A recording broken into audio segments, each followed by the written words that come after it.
Okay, this is something we could talk about all day. Today we are learning about ourselves, and you can too.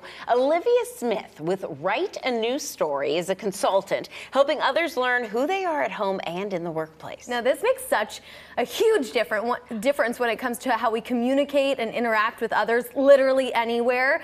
So we're going to jump right into it. Olivia, what is a DISC assessment? So a DISC assessment is a behavioral assessment. You go online, it takes about 10 minutes. I send you a link, you answer all the questions, and you receive a 40-page report back that tells you all about yourself. Oh, you said it's not really a personality thing, it's a behavior assessment. It's a behavioral assessment. So the DISC assessment is only measuring behaviors that we can see and observe and hear. So if you just watch and observe someone, that's what the DISC is measuring. Okay. Wow, okay, and the DISC measures DISC. There are 4 different areas, so talk about that. And everybody is a different percentage of each. Right, so we are all a different percentage of the 4 styles. You have the D, which is the dominance, the I is the influencer, the S is the steadiness, and the C is the conscientious. Okay. And those are kind of the traits, right? Like you love problems and challenges if you're dominant, or you love people and context. It's really interesting. It's what kind of motivates you. Yes. Oh my gosh. So each of us are a certain percentage of each of the 4 styles.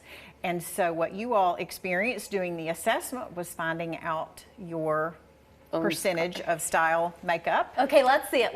We're going to break it down. Olivia went over this with us yesterday, and we were a little nervous. This is Larissa's. Okay, talk about, so she filled out a questionnaire, and then we got this back, and so what are we looking at? So when you get your results back, you're going to have 2 graphs. The one on the right is the natural graph. That's sort of how you came out of the womb, your natural wiring. Yes. That's your natural. So when we talk about what your style is, Larissa is a high I, actually a very high I, an influencer. So she's all about the people. The yellow bar is the influencer bar, and she's all about the people.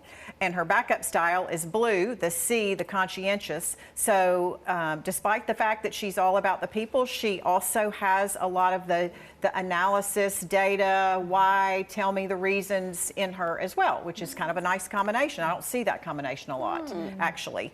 And then when we talk about someone's adapted style, adapted means when we're around other people. That's all it means in the DISC terminology. So your natural style versus your adapted is sort of showing you who am I at home when I'm alone, and then when I show up in the world, what's happening to me. And typically most of our time that is not spent at home, we're usually at work. And so it's usually, you can look at it within a work context. Cool. Okay, Laura's was pretty interesting too. And you'll see why, because they're very similar. So what's interesting is that the 2 of you all work together and you are so similar. So you as well are by nature a high I. You also have some steadiness and some conscientious in there. So you had 3 bars that went above the 50, I call it 50-yard line. And so what you both were low in is the dominance. And so when you think about your mix of style based upon the job that you do, you want to, when I do this work in companies, what we're looking for is the person's natural wiring a match with what job they have been asked to do, what their job description is. And over time, if you find that you're unhappy at work, typically it's because you are playing against your strengths, playing against how you're naturally wired. That's amazing. So who benefits? Like what would the benefit be of doing this?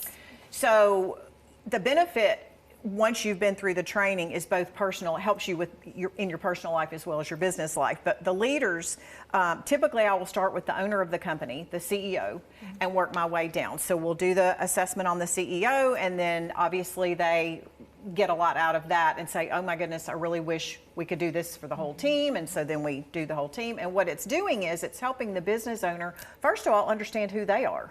You all had some surprises when you saw your results. So the business owner is trying to lead a company. And so if they don't understand who they are and how they're coming across and how they're being perceived by their team, that can cause problems. So we start with the business owner, take it down throughout the teams in the organization, and start to build company culture based upon the results. I like how you said yesterday that people who are high S and C hate change. So a boss might go into a meeting and get all amped up about the changes that are coming to the business. Right. And that freaks them out without Right. the owner even knowing that they've kind of put that fear into the people. So you take this language and turn it into how, as leader, can I communicate to my team and basically not scare half the room to death. Yeah. If we are going to go through change, if we are going to have a new strategic plan, if we are going to be working on, growth and moving into growth mode, what language can I use in a meeting that's going to be truthful and honest, but not scare everybody to death? Yeah. So Yeah. it becomes a communication tool that we use throughout the organization.